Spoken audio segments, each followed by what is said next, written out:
نستغفره ونعوذ بالله من شرور أنفسنا ومن سيئات أعمالنا من يهده الله فلا مضل له ومن يضلل فلا هادي له أشهد أن لا إله إلا الله وحده لا شريك له أشهد أن محمدا عبده ورسوله أما بعد. Hadirin muslimin sidang jemaah yang dirahmati Allah sekalian, alhamdulillah, pertama dan selamanya marilah sama-sama kita panjatkan kesyukuran kita kepada Allah Subhanahu wa taala kerana dapat bersama pada tengah hari ini. Dan insya-Allah di samping kita menantikan masa masuknya waktu zuhur dan sebagai tazkirah atau sebagai muhasabah pada tengah hari ini, insya-Allah saya akan berkongsi dengan tuan-tuan sekalian tentang ayat 6 surah Al-Maidah yang berkaitan dengan hukum wudu, mandi dan tayamum. Muslimin sidang Jumaat yang dirahmati Allah sekalian, Allah Subhanahu wa taala berfirman, "Ya ayyuhalladzina amanu idza qumtum ila shalah faghsilu wujuhakum wa aydiyakum ila al-marafiqi wamsahu bi ru'usikum wa arjulakum ila al-ka'bayn wa in kuntum junuban fatahharu wa in kuntum marda aw ala safarin أو جاء أحد منكم من الغائط أو لامستم النساء فلم تجدوا ماء فتيمموا صعيدا طيبا فامسحوا بوجوهكم وأيديكم منه ما يريد الله ليجعل عليكم من حرج ولكن يريد ليطهركم وليتم نعمته عليكم لعلكم تشكرون." Dalam ayat ini Allah Subhanahu wa taala menyeru, wahai orang yang beriman. Surah Al-Maidah ayat 6. Surah ini diturunkan ketika fasa Madinah yang disebut sebagai surah Madaniyah. Jadi dalam ayat ini dan antara ciri-ciri ataupun tanda-tanda ayat yang Madaniyah ataupun ayat-ayat yang diturunkan pada fasa Madinah, yakni selepas baginda Nabi sallallahu alaihi wasallam berhijrah dari kota Mekah ke kota Madinah, iaitu ya ayyuhalladzina amanu, wahai orang yang beriman. Berbeza dengan ayat-ayat yang diturunkan pada fasa Mekah, yang mana kebanyakan ayatnya ya ayyuhan nas, wahai sekalian manusia.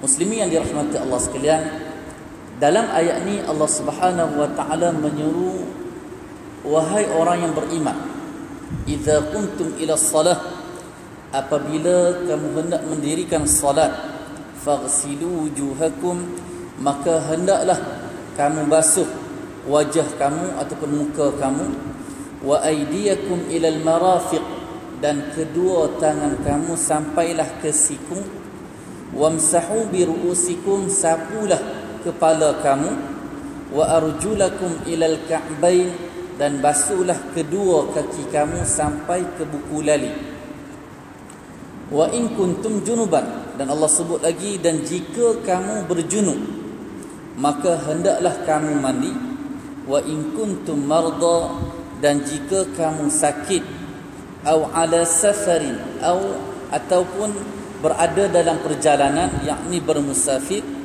au jaa ahadun minkum minal gha'id, ataupun kamu kembali daripada tempat buang air, sama ada buang air kecil ataupun air besar, au lamastumun nisa, ataupun kamu menyentuh isteri-isteri kamu, falam tajidu ma'an, dalam keadaan kamu tidak mendapati air, fatayammamu sa'idan tayyiba, maka hendaklah kamu bertayamum menggunakan debu yang bersih, famsahu bi biwujuhikum, maka hendaklah kamu bertayamum tu dengan menyapu wajah kamu, wa aydikum min, dan kedua tangan kamu.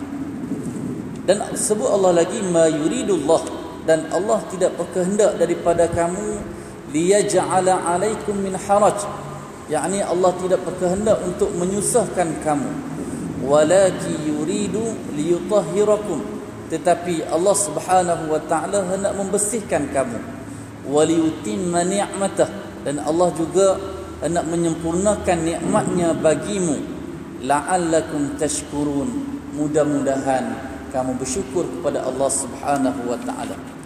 Ayat yang kita baca ni ayat yang agak panjang juga dan mengandungi beberapa hukum yang besar yang kita sebut pada awal tadi, iaitu perkara yang berkaitan dengan wuduk, perkara-perkara yang berkaitan dengan mandi junub ataupun mandi wajib, dan yang ketiganya ayat-ayat yang berkaitan dengan hukum hakam berkaitan dengan tayamum.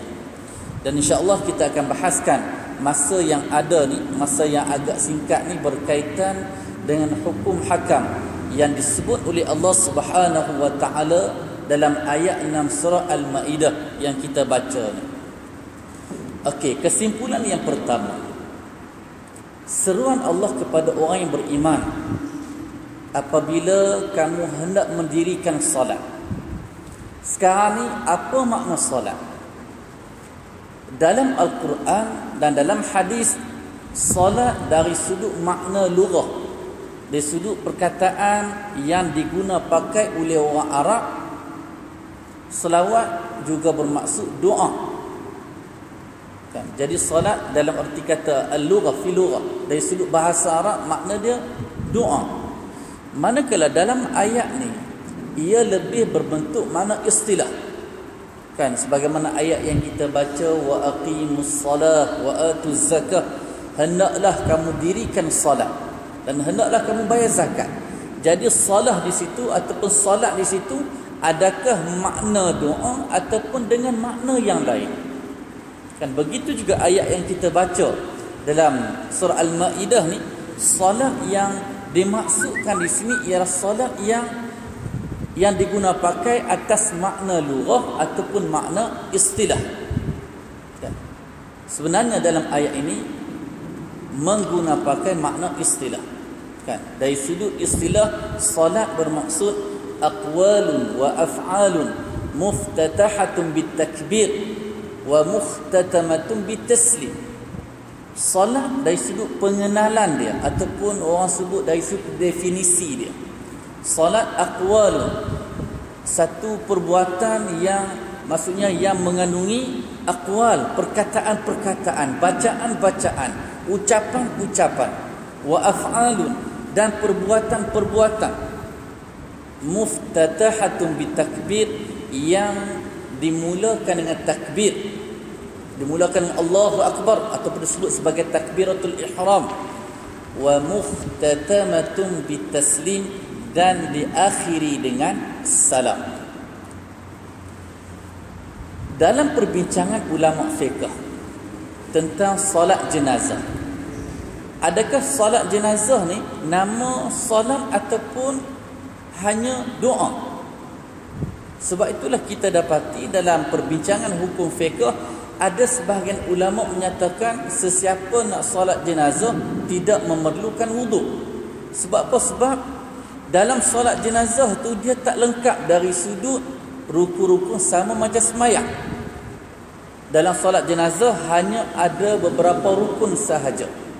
Kan, takbiratul ihram, kan, lepas tu berdiri betul, kan, lepas tu niat dimulakan dengan niat, lepas tu adanya bacaan Fatihah, adanya selawat dan adanya doa dan adanya salam. Hanya sekadar itu sahaja.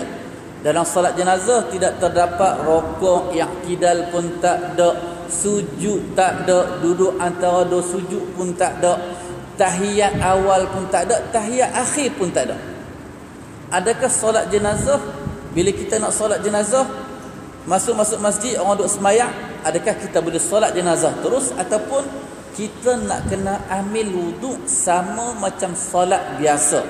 yang ada 13 rukun yang lengkap, kan berbeza dengan solat jenazah.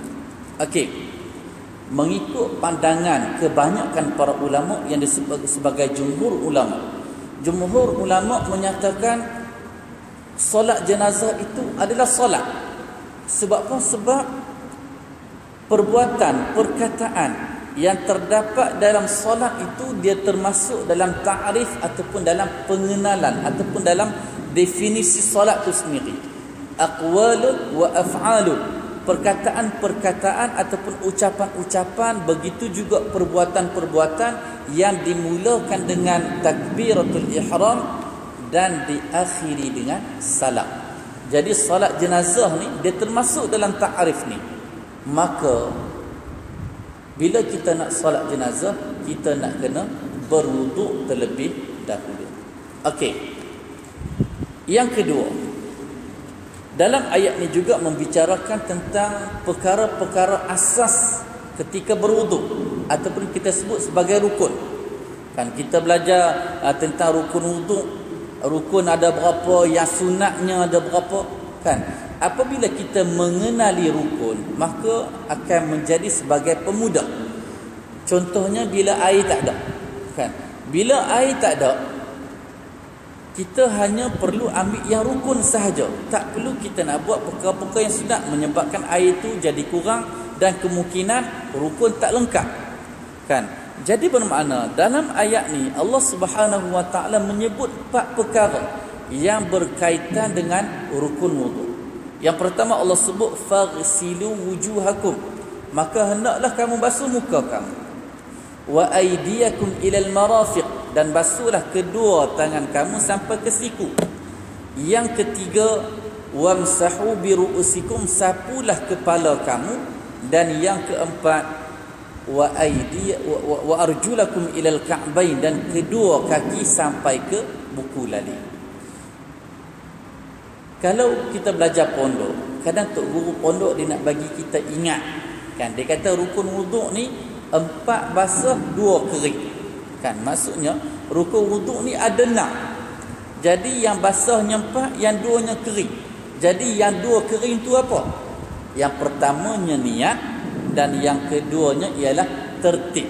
Kan niat tu pada permulaan wuduk, dan yang tertib itu pada akhir wuduk, ataupun tertib ni sebenarnya bukan akhir wuduk. Kan sebagaimana kita tengok dalam rukun wuduk, akhir sekali ulama letak tertib. Padahal tertib ni maksudnya mendahulukan apa yang didahulukan dan mengakhirkan apa yang perlu diakhirkan. Maksudnya bila basuh muka dengan basuh tangan sampai ke siku, mestilah kita kena mendahulukan basuh muka. Sebab apa? Sebab Allah sebut basuh muka dulu, baru basuh pada tangan sampai ke siku, barulah sapu kepala, barulah basuh kaki. Nak kena ikut turutan sebagaimana yang disebut oleh Allah Subhanahu Wa Taala. Begitu juga melalui perbuatan baginda sallallahu alaihi wasallam. Dalam hadis yang diriwayatkan oleh Al-Imam Al-Bukhari dan Imam Muslim, hadis daripada Humran. Humran ni dia maula kepada Uthman bin Affan, khalifah Islam yang ketiga. Bila sebut maula, Humran pada asalnya hamba. Apabila dimerdekakan oleh Uthman bin Affan radhiyallahu an, maka Humran ni dia jadi bekas hamba lah, disebut oleh orang Arab sebagai maula. Okey, dalam hadis tu Humran nak menceritakan tentang bagaimana wuduk yang dilakukan oleh Sayyidina Uthman bin Affan. Jadi disebut dalam hadis riwayat Al-Bukhari dan Muslim tu menyatakan bagaimana Uthman memulakan dengan mula-mula basuh tangan, berkumur dengan masuk air dalam hidung sekali, basuh muka, basuh tangan sampai ke siku, sapu kepala sekali dengan telinga, kemudian last sekali basuh kaki, kan? Last sekali Uthman kata, hakadha ra'aitu Rasulullah sallallahu alaihi wasallam yatawadda. Dia kata macam aku buat ni, dan itulah aku tengok Rasulullah sallallahu alaihi wasallam berwuduk. Kan? Jadi kita tengok perbuatan Osman, dia ambil contoh daripada perbuatan Rasulullah ataupun disebut sebagai sunnah Rasulullah sallallahu alaihi wasallam. Kita tengok ada perbezaan ataupun tambahan daripada apa yang Allah sebut dalam ayat 6 surah Al-Maidah ni, yang hanya Allah sebut 4 perkara sahaja. Kan kalau kita tengok tambahan yang dilakukan oleh Osman ialah basuh tangan permulaan, berkomor dengan masuk air dalam hidung sekali. Yang ini antara tambahan. Dan ada beberapa yang disebut sebagai zikir. Kan? Sebagai zikir. Okey. Jadi muslimin yang dirahmati Allah sekalian, apa yang perlu kita muhasabah ialah, kalau kita tengok dalam kitab fiqh menyatakan niat adalah rukun yang pertama. Tetapi bila kita muhasabah balik, banyak kesilapan yang berlaku. Kan kita tengok kadang masyarakat kita bila dia berwuduk, mula-mula dia baca bismillah. Ni kita boleh tengok balik. Ramai dia mula-mula dia baca bismillah, bismillahirrahmanirrahim, dia pun basuh tangan. Kan dia basuh tangan, lepas tu dia ambil air, dia berkomor dan masuk dalam hidung sekali.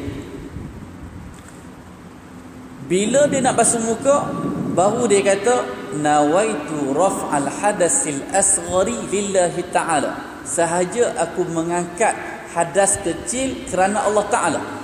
Seolah-olah perkataan nawaitu raf'al hadasil asghari itu maksudnya dia berniat ketika nak basuh muka. Kan? Kalau tengok dalam rukun wudu ataupun perkara yang pertama yang berkaitan dengan wudu ialah niat. Jadi sebab apa dia niat ketika nak basuh muka?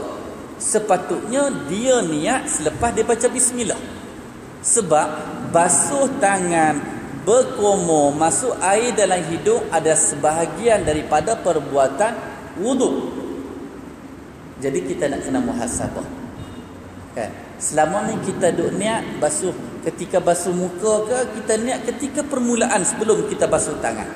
Kalau kita tersilap ataupun kita duk biasa laksanakan selama ni ketika nak basuh muka, jadi insya-Allah selepas ni kita akan niat pada permulaan ambil wudu. Mulakan dengan bismillah. Kan dengan nama Allah yang Maha Pemurah lagi Maha Mengasihani, kita terus mula dengan nawaitu raf'al hadasil asghari lillahi ta'ala, sahaja aku mengangkat hadas yang kecil. Kita niat tu bukan dikira pada lafaz. Kan macam kita duk semayang tu, kita kata usalli fardhu zuhri 4 raka'atin adaan ma'muman lillahi ta'ala, sahaja aku semayang fardhu zuhur 4 rakaat tunai mengikut imam kerana Allah Ta'ala. Sebenarnya lafaz berbeza dengan apa yang kita niat dalam jantung hati kita. Yang dikira ialah bukan lafaz. Contoh, kan kita sebut persembahyang zuhur nanti, kita semayang, kita sebut usalli fardhu zuhri, tiba-tiba dalam hati kita kata macam mana? Sahaja aku semayang fardu asar. Kita tersilap niat kita. Kita bukan kira lafaz, mungkin lafaz tu betul, tetapi yang dikira untuk niat yang betul ialah apa yang kita terjemah dalam hati kita. Yakni kita biasanya kita terjemah ni dengan bahasa ibunda kita. Okey. Jadi muhasabahnya untuk berkaitan dengan wuduk, selepas ni insya-Allah kita akan niat wuduk pada permulaan wuduk, yakni selepas bacaan bismillah. Okey, muhasabah yang ketiga tentang apa yang Allah sebut dalam ayat ini ialah wamsahu bi ru'usikum, maka hendaklah kamu sapu kepala kamu. Walaupun ulama khilaf dalam menterjemah bi ru'usikum, sapu kepala kamu, Allah menggunakan perkataan bi ru'usikum. Bi itu adakah masuk dengan maksud keseluruhan? Jadi ulama berselisih faham tentang apa makna ba di situ. Adakah sapu tu hanya memadai sedikit sahaja, sapu kepala kebanyakan, ataupun keseluruhan? Walaupun dalam mazhab Syafi'i ada pandangan yang Imam Syafi'i sebut minima sapu kepala ini 3 urat rambut pun dah dikira. Tapi kita kadang terlupa bahawasanya kata-kata Imam Syafi'i, sesiapa yang sapu kebanyakan rambut dan itulah menunjukkan sapu kepala, itulah yang lebih baik. Sebab ayat yang Allah guna dalam surah Al-Maidah ayat 6 ni, Allah menggunakan perkataan ru'us. Allah tak kata sya'run, Allah tak kata rambut, tetapi Allah sebut kepala. Jadi kita ambil pandangan yang lebih kuat, iaitu kita sapu itu kebanyakan rambut yang berada di atas kepala kita. Okey. Hukum yang kedua berkaitan dengan ayat yang kita baca ni juga, Allah sebut wa in kuntum junuban fattaharu. Allah kata sekiranya kamu berjunub. Kan, bila sebut junub ini, dia membawa maksud sama ada orang tu haid. Kan, maksudnya dia haid ataupun dia ada nifas ataupun dia baru melakukan persetubuhan ataupun atas makna yang sama juga terkeluar mani ke. Kan, maksudnya perkara-perkara yang menyebabkan dia berada dalam keadaan hadas besar. Yang disebut hadas besar ni, Al-Quran mengguna pakai perkataan junubah, berjunub. Jadi orang yang berjunub ni, hukum dia tak sama dengan orang yang berada dalam hadas kecil. Hadas kecil hanya boleh dihilangkan dengan berwuduk, manakala yang berjunub ini hanya boleh dihilangkan dengan mandi wajib ataupun mandi junub. Jadi Allah sebut dalam ayat ni wa in kuntum junuban fattaharu. Bila kamu berjunub, maka hendaklah kamu mandi. Mandi yang dimaksudkan mandi wajib. Kan, mungkin kita bezakan sebenarnya. Dalam masyarakat kita ni, kita kata mandi wajib ni mesti kena ratakan air ke seluruh badan. Berbeza dengan mandi adat. Sebenarnya mandi adat, kita nak datang kerja pagi, biasa kita mandi dulu. Balik rumah nanti kita mandi.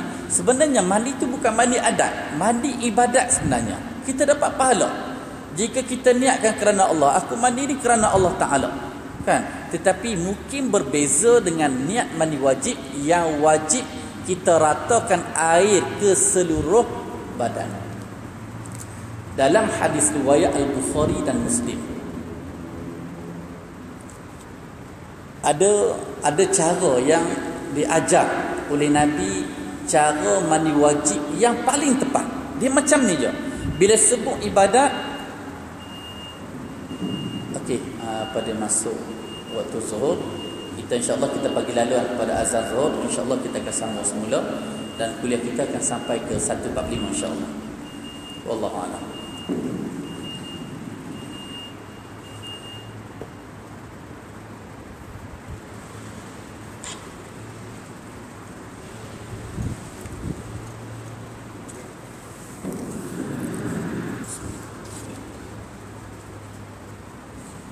Bismillahirrahmanirrahim. InsyaAllah kita akan sambung semula.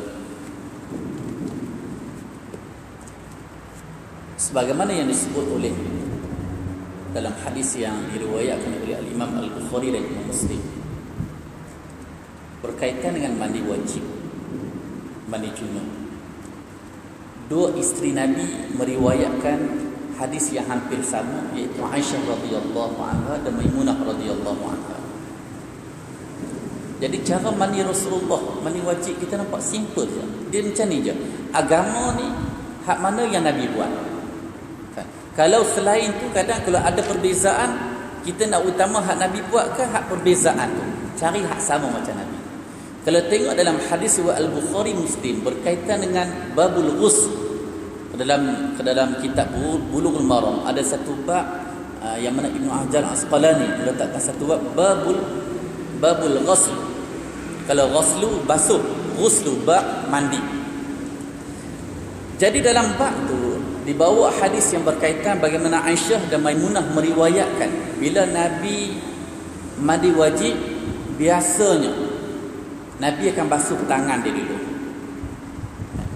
Nabi basuh tangan, kemudian Nabi basuh tempat-tempat yang najis, iaitu Nabi basuh tempat kemaluan baginda, bahagian depan dan bahagian belakang. Selepas baginda basuh depan dan belakang, baginda akan berwuduk. Baginda basuh tangan, berkumur, macam wuduk biasa. Selesai berwuduk, selepas tu baginda akan ambil air, baginda akan jurus dari bahagian atas kepala ni sampai ke bawah sebanyak 3 kali, dan selesai mandi wajib. Dan tak peliklah kalau sahabat meriwayatkan baginda kalau berwuduk hanya 1 cupok, dan baginda mandi wajib 4 cupok hingga ila khamsati amdad, 4 cupok sehingga 5 cupok, maksudnya 1 gantang air. Maksud baginda menggunakan air yang jumlahnya minimum untuk selesai mandi wajib. Kan kita kalau mandi wajib tak tahulah. Kalau berwuduk pun dah habis gantang lah. Kan kalau wuduk segantang, kalau mandi wajib tak tahulah bergantang-gantang. Kan maksud contoh yang baginda tunjuk. Jadi dalam ayat ni Allah sebut untuk menghilangkan hadas besar, iaitu berjunub dengan mandi wajib. Berbeza dengan menghilangkan hadas kecil hanya melalui berwuduk. Kemudian perkara yang ketiga berkaitan dengan ayat yang kita baca ini, iaitu berkaitan dengan tayamum. Allah sebut sambungan ayat yang berkaitan dengan mandi wajib. Allah sebut wa in kuntum marda, apabila kamu sakit yang ada kaitan dia tak boleh guna air. Kalau guna air memudaratkan dia. Au ala safarin, ataupun dia berada dalam perjalanan, air ada tetapi air cukup untuk minum. Kalau dia minum air itu dia tak boleh berwuduk. Jadi situasi ini, au jaa ahadun minal ghaid, ataupun orang yang baru sudah buang air kecil ataupun air besar, ataupun yang keempat Allah sebut aula mastumun nisa, orang yang bersetubuh dengan isteri dia. Jadi perkataan aula mastumun nisa ni dia ada 2 qiraat yang baca. Satu aula mastumun nisa yang kita baca dekat Malaysia ni qiraat Hafaz, maksud aula la tu ma asli, maksud dia jima. Satu qiraat lagi aula mastum, la tu baca dengan satu harakat, aula mastumun nisa, maksud dia sentuh. Kan? Jadi ni 2 hukum yang berbeza. Sebab tu kita tengok khilaf ulama yang berkaitan dengan sentuh isteri dengan setubuh isteri. Kan dalam mazhab Syafi'i ada 2 pendapat. Ada 2 pendapat. Ketika mana Imam Syafi'i berada dekat Iraq yang disebut sebagai qaul qadim. Ijtihad Imam Syafi'i menyatakan suami yang sentuh isteri tidak membatalkan wuduk. Ini pandangan pertama dalam mazhab Syafi'i yang disebut sebagai qaul qadim. Ketika Imam Syafi'i berhijrah ke Mesir, pandangan di Mesir disebut sebagai qaul jadid, pandangan baru. Pandangan ataupun qaul jadid Imam Syafi'i ketika mana berada di Mesir, pandangan beliau menyatakan siapa yang sentuh isteri maka batal wuduk. Jadi 2 pendapat dalam mazhab Syafi'i. Sebab itulah kita tengok tabung haji sekarang ni ambil pendekatan suami isteri ni boleh pakai pandangan yang pertama, maksudnya tidak membatalkan wuduk apabila berlaku persentuhan suami isteri ketika mana berada di Mekah Madinah, sebagai kita kata memudahkan urusan di sana lah. Contohnya ketika tawaf. Kan? Ketika tawaf ni kadang susah kalau suami tak jaga isteri. Bila suami jaga isteri kadang tersentuh. Kan? Kalau pakai pandangan yang membatalkan wuduk kadang jadi susah. Nak ambil wuduk tu jadi jauh. Kan? Sebab itulah kita tengok penceramah tabung haji pun lebih mencadangkan supaya para jemaah haji pakai pandangan yang pertama dalam mazhab Syafi'i yang menyatakan tidak batal wuduk apabila berlaku persentuhan suami isteri. Hanya isteri sajalah. Kan? Kalau sentuh makcik Turki ke makcik Iran ke, hak tu batal lah. Hak tu ijma' ulama' lah. Tak berlaku perselisihan. Okey, bila keadaan macam ni, kemudian Allah kata falam tajidu ma'an, air tak ada. Air tak ada. Sakit sebab mungkin tak boleh guna air. Yang kedua berada dalam perjalanan, air dah minum boleh tapi nak berwuduk tak boleh. Yang ketiga selepas dia buang air kecil air besar, air tak ada, air cukup untuk dia istinja sahaja. Ataupun keadaan yang keempat, dia baru lepas tubuh isteri ataupun selepas dia menyentuh isteri dia, air tak ada. Allah kata fatayammamu sa'idan thayyiban, maka hendaklah kamu bertayamum menggunakan debu di atas tanah. Sa'idan tayyiban ni mungkin kita terjemah dengan debu sesuai dengan Malaysia. Macam mana pula negara yang padang pasir? Macam mana orang yang berada di tepi pantai? Tentu nak cari debu tu susah. Kan? Sebenarnya sa'idan ini kalau kita tengok ulama fiqh menterjemahkan dengan masa'ida alal ardi, apa yang ada di atas permukaan bumi.